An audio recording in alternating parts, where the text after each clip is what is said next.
ஏதோ ஒரு கெட்ட கர்மா என்னோடது, அதுக்குரிய தண்டனையே கடவுள் கொடுக்குறாரு இவா மூலமாக அப்படின்னு நினச்சி நான் அவங்கள விட்டுட்டு இந்த கடவுளோட அசோசியேட் பண்ணிட்டோன்னா அது ஆசீர்வாதமாக மாறிடும். நான் அனுபவத்தில் சொல்கிறேன், சத்தியம் இது. எந்த ஒரு துன்பத்தையும் கடவுள் எனக்கு கொடுக்குறார், என்னோட மாறுறது நமக்கு தெரியும்.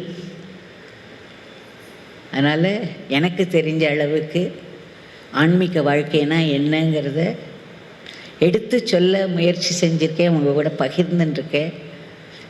இன்றைக்கி ஒரு பெரிய நன்னாளில் சுவாமி திரிகுணாதீதானந்தா அவருடைய ஜெயந்தி டே.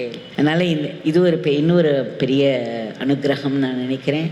இங்கே வந்து உங்கள் முன்னாடிலாம் உட்காந்து உங்கள் கூட இந்த அளவுக்காவது என்னால் ஷேர் பண்ணிக்க முடிஞ்சது எனக்கு ஒரு பெரிய பாக்கியம். இது ராமகிருஷ்ண பகவான் சாரதாம்மா போட்ட பிச்சை, அதை நான் எப்போது நிமிஷத்துக்கு நிமிஷம் நான்